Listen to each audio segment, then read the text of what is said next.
श्री कृष्ण चैतन्य प्रभु नित्यानंद श्री अद्वैत गदाधर श्रीवासादि श्री गौर भक्त वृंद। हरे कृष्ण कृष्ण कृष्ण हरे हरे हरे राम राम राम हरे हरे। सबसे पहले मेरे गुरुपाद पद्म नित्य लीला प्रविष्टम विष्णुपाद अष्टोत्तर शतसे श्रीमद् भक्ति वेदांत शिल वामन गोस्वामी महाराज एवं नित्य लीला प्रविष्टम विष्णुपाद अष्टोत्तर शतमद् भक्ति वेदांत श्रील नारायण गोस्वामी महाराज जी के अभय चरण कमलों में अनंत कोटि साष्टांग दंडवत ज्ञापन करता हूँ। तत्पश्चात नित्य लीला प्रविष्टम विष्णुपाद अष्टोत्तर शतमद् भक्ति वेदांत स्वामी महाराज एवं उपस्थित समस्त वैष्णव वृंद गुरुगत सज्जन वृंद हरिकथा पिपासु श्रोतृवृंद सभियों के चरण कमलों में मेरा यथायथ दंडवत प्रणाम स्वीकार हो। श्रीमद् भागवत में सुखदेव गोस्वामी पाद कहते हैं तद्दीनं दुर्दिनं मन्ये मेघाच्छन्न न दुर्दिनं। जिस दिन संसार में लोग दुर्दिन और सुदिन किसको कहते हैं, इसकी परिभाषा श्री सुखदेव गोस्वामी पाद कर रहे हैं तद्दिनं दुर्दिनं मन्ये। उसी दिन के दुर्दिन कहते हैं जिस दिन हम लोग भगवान की अमृतमय कथा से वंचित हो जाते हैं, अर्थात भगवान की कथा हम श्रवण नहीं करते, उसी के दुर्दिन कहा जाता है। मेघाच्छन्न न दुर्दिनो,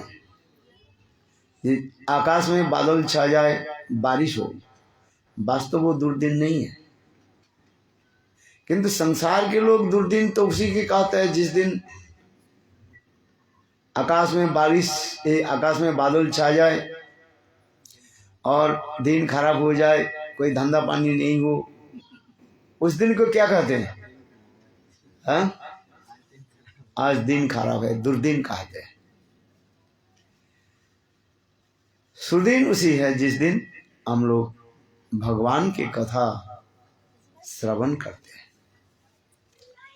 प्रकृति के कार्य हम लोग करते रहते हैं। गीता में भगवान भी कहते हैं मया दक्षेण प्रकृति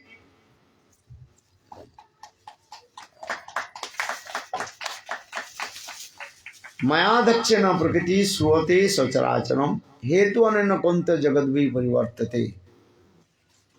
भगवान कहते हैं इस संसार में जो प्रकृति वो अपने आप काम करती रहती है, किंतु प्रकृति जो काम करती है मेरा निर्देश से और दक्षता से, जिसे कहते हैं मया दक्षिण प्रकृति श्रुते सचराचरम हेतु अनन्य कुंत जगत भी परिवर्तते। ये जगत कैसे है? परिवर्तनशील है और क्षणस्थायी है। आज वस्तु जो देख रहे हैं काल उसे परिवर्तन हो जाएगा, और काल जो देखेंगे पुरुषों नहीं रहेगा। ये संसार के नियम है। बाल्य कैशोर यौवन जरा व्याधि, ये संसार के नियम ही चलते जा रहे हैं। अनादि काल से जीव इस संसार में दुख कष्ट आदि भोगते जा रहे हैं, और दूसरी बात यह देखो, अच्छे काम करो कहीं न कहीं बाधा आएगी। श्रेयांसी सत विज्ञानी, श्रेयांसी शब्द का अर्थ है श्रेष्ठ। अच्छी काम करो, कहीं न कहीं उसमें बाधा तो आएगी। किंतु उस बाधा को पार करके हमको चलना है। अभी बारिश हो रही है, कथा तो 5 दिन तक, कल तक तो भी अच्छी चल रही, किंतु आज देखो अचानक है। हाँ, आज अन्नकूट महोत्सव में गिरिराज धारण के देख करके ही गिरिराज इंद्र की पूजा तो होगी नहीं आज, इसलिए इंद्र ने विचार करने लगे मेरा पूजा तो नहीं होगी, इसलिए मैं गड़बड़ कर देता हूं। घबराइए मत, है क्या बोला, घबराइए मत। और कहते हैं तो कई तुम्हारे साथ भी नहीं दे, तुम अकेला चलो। और दूसरी बात है क्या कहते हैं रामायण में, तुलसीदास जी क्या कहते हैं, सीताराम सीताराम सीताराम कहिए, जाहि विधि राखे राम ताहि विधि रहिए। सीताराम सीताराम सीताराम कहिए, जाहि विधि राखे राम ताहि विधि रहिए। विधि के विधान जान हानि लाभ सही है, विधि के विधान जान हानि लाभ सही है। सीताराम सीताराम सीताराम कहिए, सीताराम सीताराम सीताराम कहिए। ओ जिंदगी के डोर सो हाथ बिना नाच के, तू अकेला नहीं प्यारी राम तेरा साथ में। सीताराम सीताराम सीताराम कहिए, ओ सीताराम सीताराम सीताराम कहिए। सीताराम सीताराम तू अकेला नहीं प्यारे राम तेरा साथ में, तू अकेला नहीं प्यारे राम तेरे साथ में। सीताराम सीताराम सीताराम कहिए, जाए विधि राखे राम ताहि विधि रहिए। जाए विधि राखे राम ताहि विधि रहिए। मुख में राम नाम राम से हाथ में, सीताराम सीताराम सीताराम कहिए। सीताराम किया वो अभिमान जब मान नहीं पाएगा, होगा प्यारे वही जो श्री राम जी को भाएगा। सीताराम सीताराम सीताराम एक नाता राम जी से तुझे नाता छोड़ दे, एक नाता राम जी से तुझे नाता छोड़ दे। सीताराम सीताराम ओ एक नाता राम जी से तुझे नाता छोड़ दे। सीताराम सीताराम सीताराम कहिए। सीताराम एक अभिमान जब मान नहीं पाएगा, होगा प्यारे वही जो श्री राम जी को भाएगा। सीताराम मुख में राम नाम राम से हाथ में, तू अकेला नहीं प्यारी राम तेरा साथ में। सीताराम सीताराम सीताराम कहिए। सीताराम सीताराम सीताराम कहिए। जाए विधि राखे राम ताहि विधि रहिए। जाए विधि राखे राम ताहि विधि रहिए। सीताराम सीताराम सीताराम कहिए। सीताराम बोलो सीताराम सीताराम सीताराम कहिए। सीताराम जाए विधि राखे राम ताहि विधि रहिए। जाए सीताराम सीताराम सीताराम कहिए। सीताराम सीताराम सीताराम कहिए। सीताराम सीताराम सीताराम कहिए। साधु रसंग राम नाम अंग रंग रंगिए। सीताराम सीताराम सीताराम कहिए। साधु संग सीताराम सीताराम कहिए। जाहि विधि राखे राम ताहि विधि रहिए। जाहि तू अकेला नहीं प्यारे राम तेरा साथ में, तू अकेला नहीं प्यारे राम तेरे साथ में। अरे सीताराम सीताराम सीताराम कहिए। सीताराम अरे जाहि विधि राखे राम ताहि विधि रहिए। जाहि विधि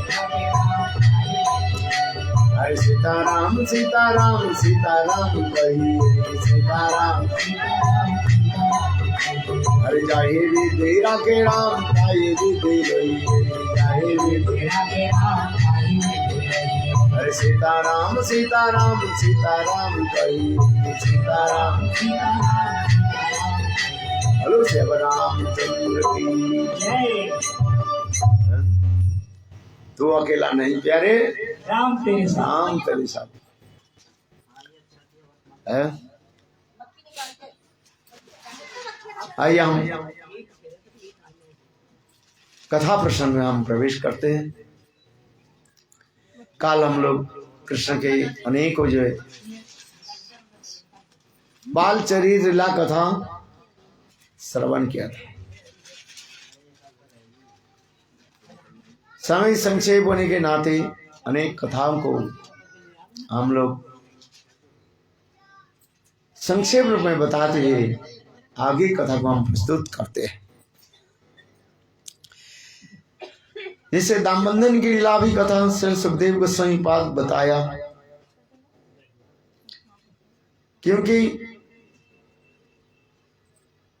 कुबेर के दो पुत्र नल कुबेर और मणिग्रीव, ये दो पुत्र थे। धन में रूप यौवन में विद्या में उच्च कुल में उन्मत्त होकर के उच्छृंखल जीवन जापन करने लगे। शराब पीना, विषय के साथ रहना, ये सब आदि करने लगे।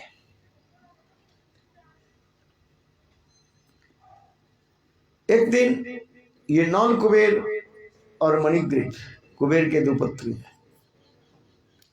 शराब पी करके उन्मत्त होकर के कुछ स्त्रियों के साथ कुव्यवहार कर रहे थे। जल क्रीड़ा आदि करते हुए उनके साथ अनेकों प्रकार कुव्यवहार आदि करने लगे। और उसी समय नारद ऋषि उस रास्ता से चलने लगे। नारद ऋषि को देख करके वो समस्त स्त्रियां जो है जल्दी जल्दी पानी से बाहर आ गए और लज्जा वस्त्र आदि धारण कर ले। किंतु देखो ये दोनों कुबेर के जो पुत्र नल कुबेर और मणिग्रीव शराब पी करके इतने उन्मत्त हो रहे थे और उन्होंने नारद ऋषि के भी गाली गलाज भी करने लगे, उल्टे सीधे बात करने लगे। इसको देख करके नारद ऋषि के बहुत गुस्सा। साधु के जो गुस्सा ना एक मंगल की कारण बनता है। देखो नारद ऋषि ने कहा, मूर्ख, तुम संत महात्मा के सम्मान देना नहीं जानते हो, धन में उन्मत्त होकर के और तुम लोग ऐसे कुकर्म आदि कर रहे हो। नारद ऋषि ने उनको क्या कि अभिशाप दे दिया, जा वृक्ष जनी प्राप्त हो जाओ, पेड़ हो जाओ। पेड़ जैसे एक स्थान में रहता है, ठंडी गर्मी उनके सहन करना पड़ता है, अभिशाप दे दिया। ऐसी बात के सुनते ही थोड़ी बात में नल कुबेर मणिग्रीव थोड़ा होश आ गया और दोनों ने नारद ऋषि के चरण पकड़ करके रोने लगे, महाराज क्षमा कीजिए, संत हृदय नवनीत समाना। संत के हृदय कैसे होते हैं? ताजा ताजा माखन के भांति, नवनीत समान है, ताजा ताजा माखन के भांति है। कैसे? कई कहते हैं देखो मक्खन जो है, मक्खन कैसे पिघलता है? हाथ के जो ताप से मक्खन पिघल जाता है। किंतु देखो संत महात्मा दूसरे के दुख देखते ही उनके चित्त द्रवीभूत हो जाता है, करुणा की उद्रेक आ जाता है। हाय हाय, इस संसार के जीव किस प्रकार माया के त्रिताप आग से कैसे झुलस रहे। आध्यात्मिक, आदि दैविक और आदि भौतिक, ये त्रिताप जल के झुलस रहे। इसलिए संत महात्मा के हृदय द्रवीभूत हो जाते हैं और जीवों के प्रति करुणा प्रकाश करते हैं। इसलिए नारद ऋषि देखा क्या, नल कुबेर और मुनिग्रीव जब अपने पापों के लिए अनुतप्त होने लगे, हाय हाय मैंने ऐसे क्यों कर्म किया जिससे ऋषि रुष्ट होकर के मुझे श्राप दे दिया वृक्ष जनी होने के लिए। जब वे लोग नारद ऋषि के चरण पकड़े रोने लगे, नारद ऋषि कहने लगे, देखो त्रेता युग में, दापर युग में स्वयं भगवान कृष्ण प्रकट होंगे और तब तक तुम जाओ गोकुल में अर्जुन वृक्ष यानी जमलार्जुन होकर के वहीं पर रहो। जमज वृक्ष, जमलार्जुन अर्जुन वृक्ष के रहो और कृष्ण अपने सुंदर बाल लीला आदि करते करते तुम लोग ही उद्धार कर देंगे। उसी कथा को कृष्ण भी स्मरण कर रहे हैं। कल मैंने कहा था ये भगवान नित्य गोलोक वृंदावन धाम से इस धराधाम में क्यों लीला आदि प्रकट करते हैं। ऋषियों की वाक्यों की रक्षा करने के लिए। क्यों नारद ऋषि कहा दिया, ये दापर युग में स्वयं कृष्ण तुम्हें उद्धार करेंगे। आइए उसी कथा को कृष्ण भी स्मरण करने लगे, ये जमलार्जुन के मुझे उद्धार करना है। इसी कथा को श्री सुखदेव गोस्वामी पाद बहुत सुंदर रूप में रोचक करके अनेक उपमा अलंकार आदि शब्द के द्वारा वर्णन किया। हर रोज ब्रजवासी लोग मां जसोदा के निकट शिकायत करते हैं, उल्हाना देते हैं, ये तुम्हारे बालक हमारे घर में जाकर के माखन चोरी करते हैं। यहां तक भी जिसके घर में ताजे ताजे मक्खन नहीं है, कृष्ण क्या करते हैं, उस घर में जाकर के पायखाना पेशाब भी कर देते हैं। ऐसे लिखा है। अरे मेरे लिए ताजे ताजे मक्खन नहीं रखा, यह मक्खन थोड़ा खट्टा खट्टा हो गया है। ऐसे कृष्ण क्या करते हैं, उसमें सारे मक्खन को इधर उधर फेंक देते हैं और उस घर में यहां तक भी पायखाना पेशाब भी कर देते हैं। कभी कभी ब्रजवासी लोग प्रातः काल में गोदहन करते हैं, दूध काट रहे हैं। कन्हैया की करते हैं, अपने सुखाव को लेकर के उस घर में पीछे दरवाजे घुस जाते हैं और घुस करके उनके छोटे छोटे बच्चे जो सोते हैं और उनके चिमटी काटते, ऐसे करते हैं। बच्चा रोना शुरू करते हैं और तब वह गोपी दूध दोहन, गाय दोहन छोड़ करके आकर के अपने बच्चा को लेते हैं और इधर कृष्ण क्या करते हैं, उधारस्न दूध पी लेते हैं। कोई भी बात नहीं, पी तो ले, किंतु कभी कभी दूध दही को जो इधर उधर नष्ट भी कर दे, फेंक भी देते हैं। ऐसे एक दिन की बात नहीं है, हर रोज ब्रजवासी लोग आकर के कृष्ण के बारे में शिकायत करते रहते हैं। मां जसोदा विश्वास नहीं करती है, क्योंकि देखो नंद महाराज के घर में एक तो 9 लाख धेनु है, गाय है, और उसमें एक विशेष प्रकार की जो गाय कहा गया उसे कहा जाए पद्मगंधा गाय कहा जाता है। अर्थात जिस गाय के दूध जो है कमल के भांति सुगंध देने वाले हैं। ये पद्मगंधा गाय केवल नंद महाराज के घर में है और विश्वानु महाराज जी के घर में। इसके छोड़ करके ब्रजवास के किसी के घर में पद्मगंधा गाय नहीं। ऐसे सुंदर स्वादिष्ट मक्खन दूध दही एकमात्र नंद महाराज के गृह में। इसलिए ऐसे सुंदर स्वादिष्ट दूध दही छोड़ करके ब्रजवासी के घर में साधारण दूध पीने के लिए कौन जाएगा। और नंद महाराज के गृह में कितने दास दासी नौकर चाकर लगे हुए हैं कृष्ण की सेवा के लिए। और कृष्ण क्यों जाएंगे उनके घर में चोरी करने के लिए। इसलिए मां यशोदा को भी विश्वास नहीं करते। किंतु देखो बार बार हर रोज यदि कोई शिकायत आ जाए तो विचार करने लगे, हो सकता है मेरे दास दसियां जो है कृष्ण के ठीक ठीक से सेवा नहीं करती।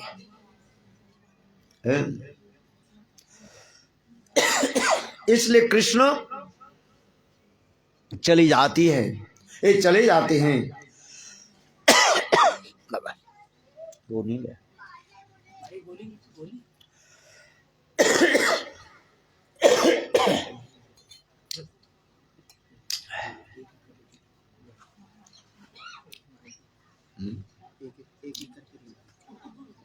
अच्छा,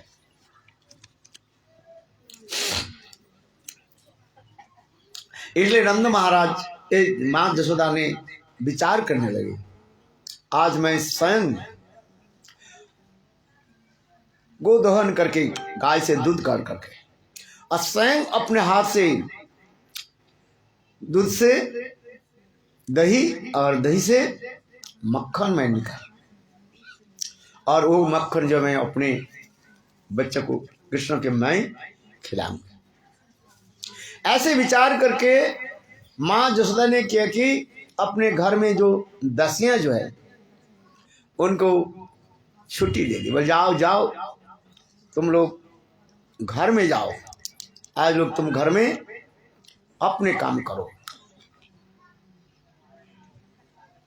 इसलिए मां यशोदा ने किया कि प्रातः काल में उठ करके दधि मंथन करने लगे।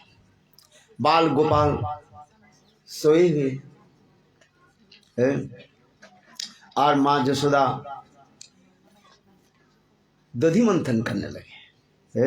जानी कानी चिकितानी तद बालक चरितार्थ चरितानी दधि निर्मंथन समय।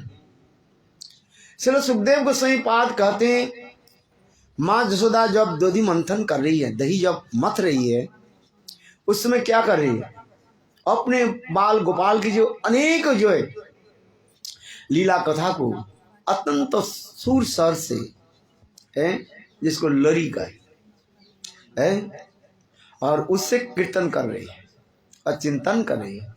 गोविंद दामो दरमादवेति गोविंद दामो गोविंद दामोदर माधवेति गोविंद दामोदर गोविंद दामोदर माधवेति गोविंद दामोदर। इसी प्रकार मां यशोदा ने भावाविष्ट होकर के दधि मंथन कर रही है। और इधर गोपाल उठे, देखा तो बिस्तर में मैया नहीं है। किसी प्रकार से पेट के सहारे से खटिया से नीचे उतरे, देखा उधर देखा ये मैया आंगन पर दधि मंथन कर रही है। और गोपाल ने पीछे से आकर के मां यशोदा की चुट्टी को इस तरफ हाथ में पकड़ ले और दूसरी हाथ में दधि मंथन के जो दंड जो है उसको पकड़ ली। छोटा बालक, किंतु देखो ताकत कैसे है, भगवान है ना, है। और माँ जसोदा दधि मंथन कर रही थे, मानो भावाविष्ट होकर के। और जब दधि मंथन के दंड जब नहीं घूम रहे, माँ जसोदा जी के अचानक अकस्मात दधि मंथन के दंड क्यों बंद क्यों हो गया, क्यों घूम रहे नहीं घूम रहे। इसलिए माँ जसोदा पीछे घूम करके देखा, क्या अपने सुंदर बालक है खड़े। और माँ जसोदा ने क्या की, साथ ही साथ अपने गोपाल को गोद में ले लिया। जिससे देखो वात्सल्य रस की एक विशेष वैशिष्ट है। ये माँ जसोदा जब दधि मंथन कर रही है और उस समय गोपाल के चिंतन करते करते उनके स्तन से अपने आप दुग्ध, स्तन से दुग्ध अपने आप झरने लगे। यह वात्सल्य रस के एक विशेष वैशिष्ट कहते हैं हमारे आचार्य पाद। माँ जसोदा ने क्या कि गोपाल को जो है अपने स्तन पान कराने लगे। और इधर चूल्हे पर जो दूध गर्म हो रहा था, वो दूध विचार करने लगे, माँ जसोदा के स्तन में जितने दूध है अनंत काल तक कृष्ण भी पीते रहे, वो दूध कभी समाप्त नहीं हुआ। और कृष्ण के पेट भी कैसे है, अनंत काल तक कृष्ण भी पीते रहे और उनके पेट कभी भरेगा नहीं है। देखो, इसलिए जो दूध गर्म हो रही थी, वो दूध विचार करने लगे, मेरा जीवन धिक है, धिक तांग धिक तांग धिक तांग, मेरे जीवन तो धिक है। क्यों? कृष्ण सेवा में मैं लगा नहीं सकते। हमारे आचार्य पाद कहते हैं, यदि हम कृष्ण सेवा में शरीर के नहीं लगाया, ये शरीर व्यर्थ है। भगवान ने ये शरीर किस लिए दिया? भगवत सेवा के लिए है। आंख किस लिए दिया? गोविंद के दर्शन के लिए। हाथ किस लिए दिया? गोविंद सेवा के लिए है। हमारे जितने भी इंद्रिय आदि जो है, ये सब भगवत सेवा के लिए भगवान दिए। इसलिए मानो उसी प्रकार वो दूध विचार करने लगे, दिखता हूं मेरे जीवन, मैं तो कृष्ण सेवा में नहीं लगूंगा। ऐसे विचार करके देखो, वो दूध गर्म होते ऊपर से उफान कर रहे हैं, नीचे गिरने लगे। कहां जा रहे साहब? आग में, चूल्हे में गिरने लगे। माँ जसोदा देख करके विचार करने लगी, देखो दूध की जो है रक्षा करना मेरा कर्तव्य है। क्यों माँ जसोदा विचार कर रही है? अभी तक कृष्ण मेरा दूध स्तन पान कर रहे हैं, थोड़ी बाद में कृष्ण कहेंगे मैया मुझे मक्खन दो, है मिल्क प्रोडक्ट्स जो भी को दो, है मैं कहां से दो? ऐसे विचार करके माँ जसोदा ने क्या कि वो दूध की रक्षा करने के लिए चल पड़े। और इधर भी कहते हैं माँ जसोदा साक्षात वात्सल्य की सेवामयी मूर्ति कहा जाता है। जो सेवा करते ना, दूसरे की भी सेवा में लगाते। इसलिए माँ जसोदा विचार करने लगी, दूध तुम ऐसे आत्महत्या मत करो, तुमको भी मैं कृष्ण सेवा में लगाऊंगा। ऐसे विचार करके माँ जसोदा ने किया कि बाल गोपाल को अपने स्तन से छुड़वाए और बाएं हाथ से गोपाल को ऐसे पकड़ लिया और ऐसे बैठा दिया। उस दिन मैंने कहा था, पुतना मोक्ष लीला के समय केवल 6 दिन के बालक, कितने दिन के? 6 दिन के बालक, और पुतना के स्तन में कृष्ण ने क्या कि केवल होठों के लगाया, और पुतना के बाहु पर, भुजाओं पर 10,000 हाथी का बल था, वो छुड़वा नहीं पाए हैं। आज देखो मां जसोदा ने क्या की, बस बाएं हाथ से गोपाल को पकड़ा और ऐसे बैठा दिया। इसी को कैसे वात्सल्य रस के विशेष वैशिष्ट कहा जाता है। बालक की साधारण क्या होता है, क्रोध आ जाता है, हट, जिसे कहा जाता है क्या, बाल हट है। हमारे वैष्णव लोग कहते हैं कितने प्रकार का हट होता है, 3 प्रकार के हट तो दिखाई पड़ता रहता है। एक बाल हट होता है, एक होता है राज हट, और एक होता है वो घर में जो आप लोग स्त्री हट। ये बहुत खतरनाक होता है,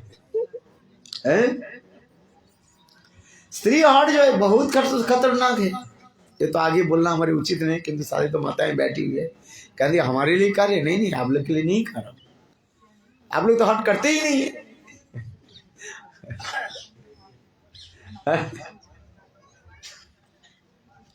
इसलिए बाल हट भी कहा। देखो छोटे बच्चा जो चाहते हैं ना उसके विपरीत कुछ करे वो गुस्सा आ जाता है। राजा जो चाहे जो कहेंगे उसके विरुद्ध कुछ करे, राजा मानने की तैयार नहीं है। देखो रामायण में भी देखो रामचंद्र के इतने सभी लोग समझाया है, अरे सीता पवित्र, रामचंद्र भी स्वयं भी जानते हैं, ऐसे नहीं है ये जानते नहीं, तथापि राजहट में अपने डटे रहे। वो मर्यादा में रूप में विराजमान है। रघुकुल रीति सदा चली आई, प्राण जाए बुरु वचन न जाए। राजहट में ऐसी रहते। यहां तो कि कौशल्या आदि जितने भी माताएं थे सभी रामचंद्र के बताया, राम ये देखो लव कुछ तुम्हारे पुत्र है, दिखाई तो पड़ रहे तुम्हारे जैसे मुख, और इनके दोनों के तुम्हारे मुख ऐसे है। किंतु रामचंद्र अपने हट में ही डटे रहे। रामन देखा ना राजहट नहीं, सीता देवी की क्या करना चाहिए, आकर के यहीं पर अपने सतीत्व के प्रमाण देना चाहिए, राजहट में पड़े। चलो आगे की कथा मेरे कहानी की जाए। एक होता है बाल हट, एक होता है राजहट, और तीसरी है स्त्री हट। ये तो है ही संसार में, जो कहती है ना वो करना ही पड़ता है।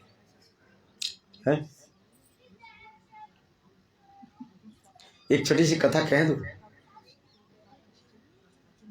एक बार अकबर बादशाह बीरबल के बोले, बीरबल अच्छा ये बताओ इस सभी लोग क्या स्त्री के वचन पर वशीभूत हो जाते हैं? बीरबल कहे हाँ जी, इस संसार में जितने भी पुरुष है सब स्त्रियों की वचन पर वाक्य के पर वशीभूत है। बोले ऐसे ही तो नहीं। बोले प्रमाण करो। बोले महाराज आज जितने भी विवाहित तो पुरुष है सभी के बुलाइए।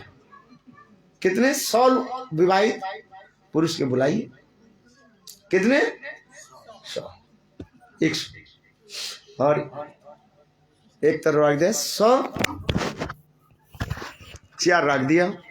उसमें लिखा है कि आप अपने स्त्री के वचनों पर यदि वशीभूत हो तो आप इस स्थान को पर बैठिए। समझ, एक तरफ 100 चेयर रखा गया, दूसरी तरफ 100 चेयर रखा गया। उसमें इतना ही लिखा रहा, लिख करके रखा एक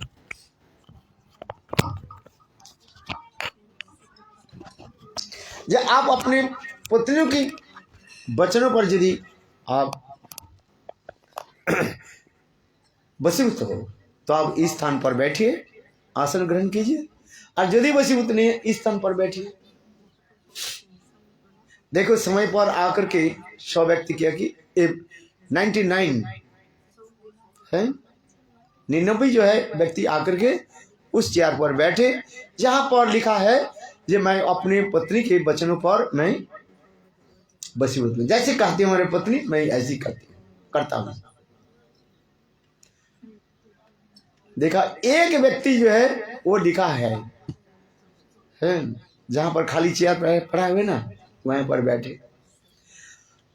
तो अकबर बादशाह बोले देखो बीरबल तुमने कहा जो सभी लोग अपने पत्नी के प्रेम से बाप पत्नी के वचन पर वशीभूत है, देखो कम से कम एक व्यक्ति तो नहीं बैठे, इधर बैठे। कहने लगे बीरबल कहने महाराज उसके पूछिए वो क्यों इस तरफ बैठ गया है, जो एक व्यक्ति इस तरफ बैठे। तो बीरबल एक उनको पूछा गया, राजा अकबर बादशाह ने कहा अच्छा क्या बताओ तुम इस स्थान पर क्यों बैठे, क्या अपने पत्नी के वचन पर आप वशीभूत नहीं है? कहने लगे महाराज क्या बताऊं, मेरा पत्नी हर रोज कहती है जहां पर भीड़ भाड़ है ना उस तरफ मत जाना क्या बोला, जहां पर भीड़ भाड़ है उस तरफ मत जाना। इसलिए मैं देखा इधर तो खाली है, कोई नहीं बैठे, इसलिए मैं पत्नी को वचन को रखे इधर बैठे। तात्पर्य क्या है, सभी जो है अपने पत्नी के वचनों पर विश्वास रखते हैं। चलो मैं इसलिए कहा जाता हूं स्त्री हट ये बहुत खतरनाक हो जाता है, क्या करें। किंतु आप लोग तो नहीं है, इसलिए आप लोग के लिए मैं ये नहीं कह रहा हूं भाई आप लोग चिंता मत करो, ये आप लोग के ऊपर कह रहा हूं कि तो कहानी है केवल मतलब सुनाया है। और दूसरी बात आप तो ब्रजवासी हो, इनके इस कथा के साथ के क्या लेन देन है कुछ, क्या सोच रही हो, कुछ नहीं, ये तो केवल मैं हंसी मजाक के लिए कहा दिया। चलो है आपके बेटा कैसे आनंद में कैसे देखो हंस रहे हैं, माने या ना माने ये हमारे प्रभु कह रहे हैं बात सत्य है।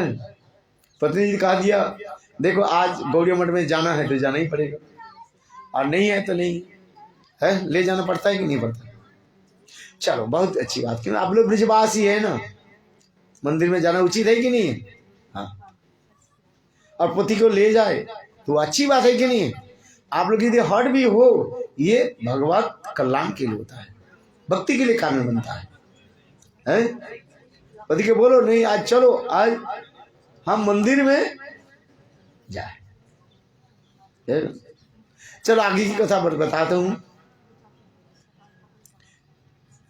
बालहट गोपाल की हो गया क्या, क्रोध हो गया, गुस्सा आ गया, विचार करने लगे। बाल गोपाल विचार करने लगे मेरे लिए दूध है कि दूध के लिए मैं, मेरे माँ ने क्या किया, मुझे स्तन नहीं पान कराया, दूध रक्षक में चली गई। इसलिए बाल गोपाल के हट हो गया और क्रोध आ गया। एक छोटा सा जो पत्थर उठाया और दही की जो मटका जो है उसके पीछे का भाग थोड़ा पतली होता है और धीरे से ऐसे टक्कर लगाया और छेद हो गया और मटका से सारी दही और दूध वो फैल गया। देखो स्वयं भगवान होते हुए पर भी साधारण एक बालक के भांति कैसे देखने लगी है।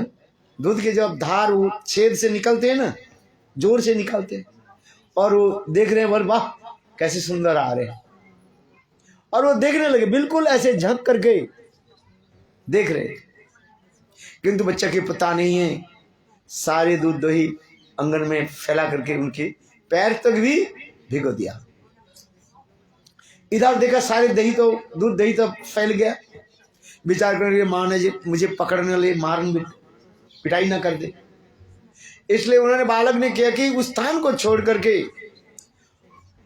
दूसरी कक्ष के ऊपर चलने लगे।